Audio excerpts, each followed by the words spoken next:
It's always my childhood dream to become a scientist or become an astronaut. Like any college student, perhaps, I was also doing some introspection, really exploring what I really wanted to pursue after college in my role in Lazada. We're a very fast paced company, so sometimes our policies change also depending on the emerging demands of the market, that we need to reskill our future workforce so that they will be responsive to the demands of the fourth industrial revolution. In the near future, even non-technical jobs, like for example, being an accountant, will already require some level of programming skill.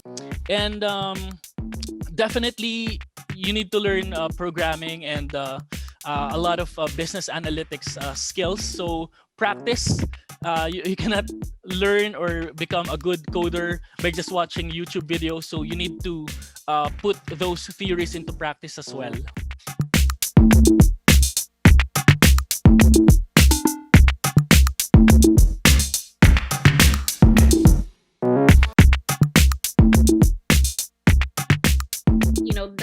All that said, I know you went to AIM and they have a specific data science program. I know that there are maybe just a handful of other Philippine universities that have that curriculum. Do you have any thoughts on how well your courses prepared you for the real world, and just the general like education courses that are currently provided? If anything, do they need to add or improve, or do you have a sort of position with regard to the education that you've received or is available um, in the Right. Philippines? I think the advantage of taking up data science in an international business school, right, the Asian Institute of Management, is that they were able to craft the curriculum in such a way that they are marrying core data science subjects with um, core business subjects as well. So apart from learning how to code, write the algorithms, learning about artificial intelligence and how to write or develop models, um, we also have business subjects like, for example, negotiation, economics, finance, marketing, etc. So in the classroom, right, we're already prepared or trained on how to use those technical aspects and convert it into real world uh, business use cases. So definitely we have a lot of mentors. We have in-house data scientists as well from our Access Lab. I think other universities or academic institutions are not uh, do not have this kind of feature. And we also have a supercomputer, so we can really wrangle and play around with huge amounts of data. And it's the closest that you can get to real world scenarios, right? So apart from, so in summary, right, apart from learning the technical aspects of data science, at the same time, you're also able to learn from thought leaders in terms of business, so that you can be in a more unique position to influence the decisions of maybe your company's senior leadership. So yeah, again, as a data scientist, it's not just about being a machine learning engineer. There's a difference. Being a data scientist, you also need communication skills, collaboration skills, so that you can really communicate the value of your data, the insight, the actionable and meaningful insights that you get from the data, so that you can influence business decisions. I think that's the importance of data science, right?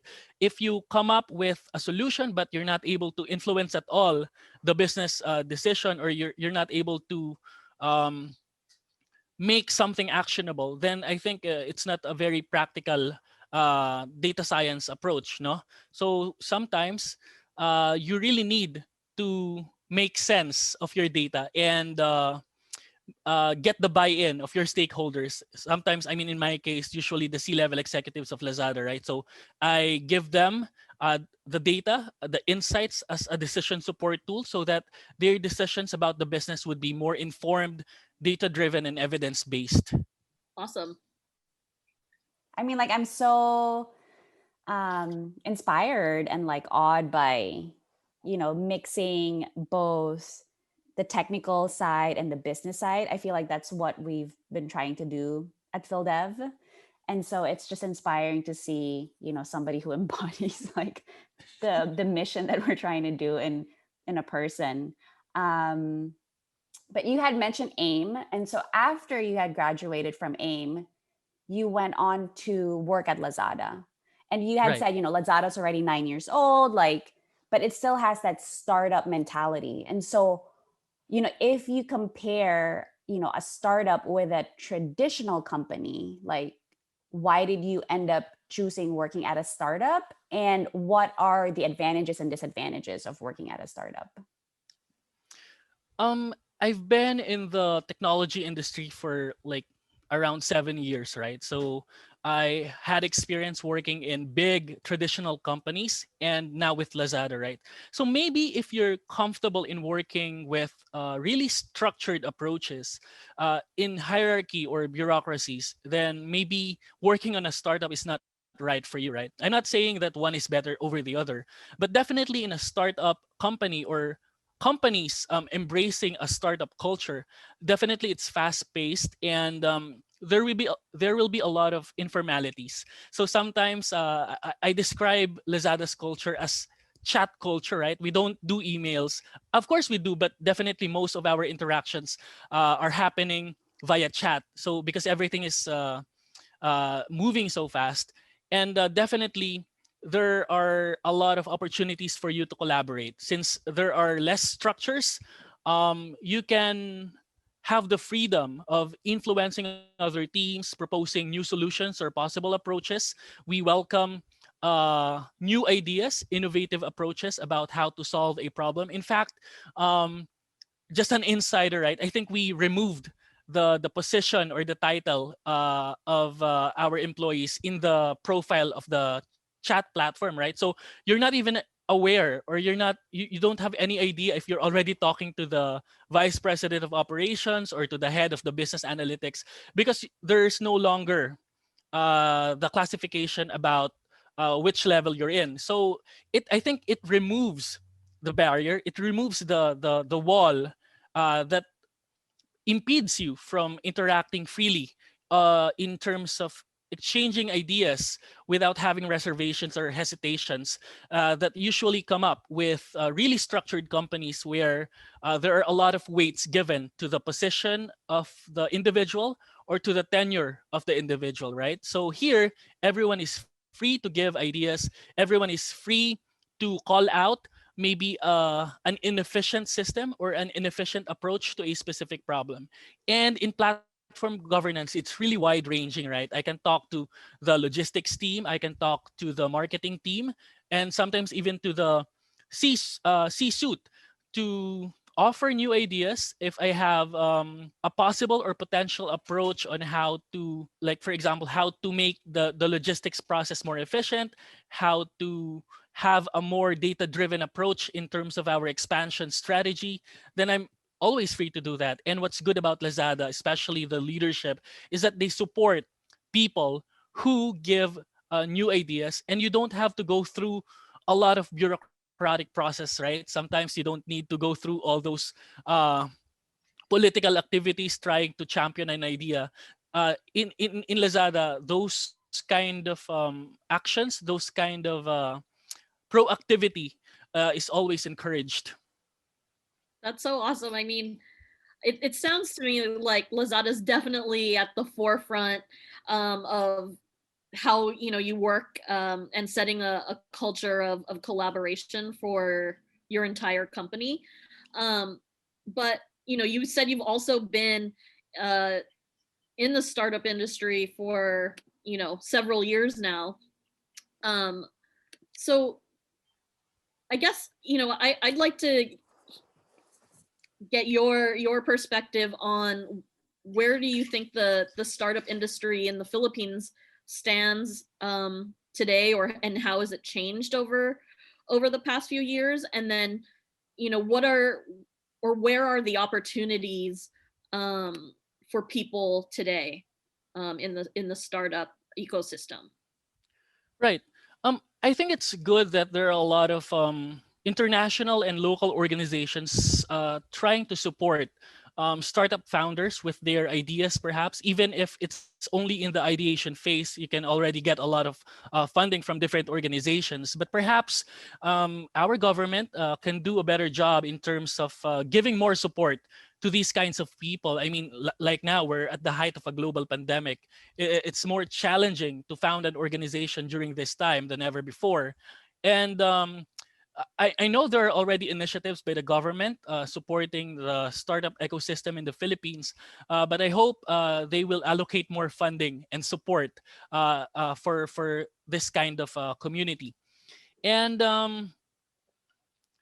definitely, when we're trying to establish a specific organization, um, maybe it's advisable to always have a really good business model, because sometimes a lot of startups, they're trying to solve a problem that is really not in demand. You know, there's a Mm-hmm. problem, but not a lot of people are really, if it cannot be commercialized again, it can't be called innovation, right? And maybe I don't know, but this is just my personal view. No, I'm seeing a lot of uh startup founders who appears to have an obsession of the limelight, or instead of focusing on improving their company or improving their product, it's like, they're trying to pretend to be like Steve Jobs already, or Elon Musk, but maybe before becoming so arrogant, undermining those people in the labor force, and showing to the world that, hey, being in a startup is really the way to go, is the only way to have a purpose in life. Maybe focus first on improving your products and make sure that you really have a good business model. I agree with that. Totally. Also, I mean, it's got to be market driven, right? And Right. have true purpose. And So product market fit yeah. Hmm. is key. Right. So how do you see your career progressing? Do you consider, you're basically like an entrepreneur in a company, but do you see yourself starting your own company in the future? Yeah, definitely. I mean, right now, at the moment, I'm really enjoying my job in Lazada, because I have direct visibility to the senior leadership. And I think I'm really creating a good impact, especially with my background in data science, right?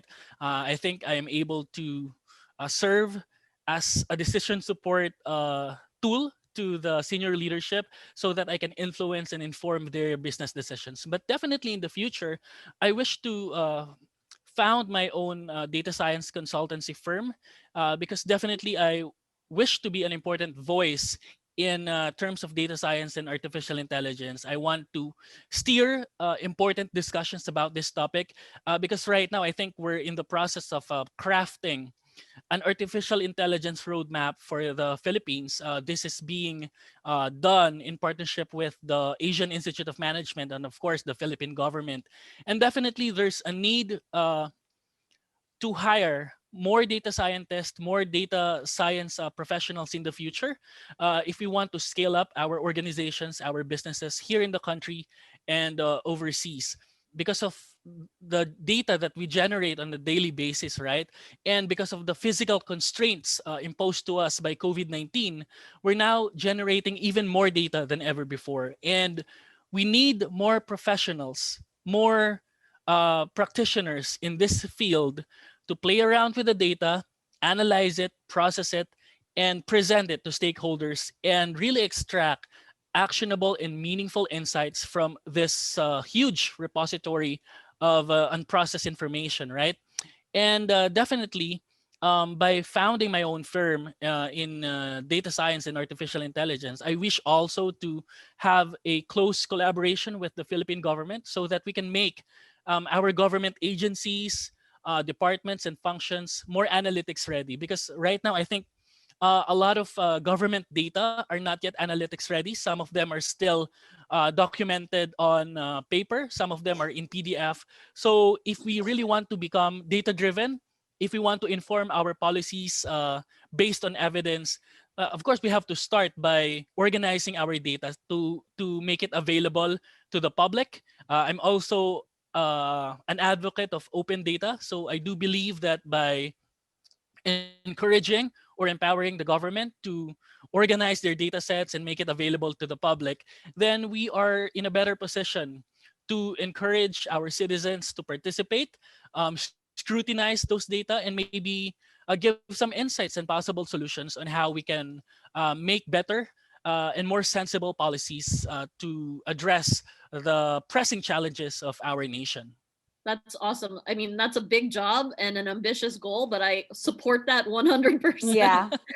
I mean, we've had our experiences too in dealing um, with, you know, various government groups, and there is always a delay or a slowdown because of the fact that, you know, like you said, a lot of it is still on paper, very traditional, and um, it really takes time to process any decisions because they've got to pull it from so many different places. And if you had that uh, through technology where you can sift the data and come to a decision more quickly, we can move a lot faster as a country. But with that, I think we're kind of nearing the end of our official questions. I think we want to leave it with just, you know, what advice would you give to people who want to get into tech or join a startup?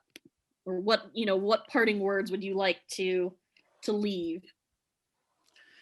Maybe allow me to quote Dan Woolen, the head of machine learning at Wayfair, an American e-commerce company. He said that in the near future, the hiring profiles of these companies would become more tech oriented, meaning to say they will start filling in highly business oriented functions with people or with talents having advanced degrees in highly quantitative or technical fields like data science.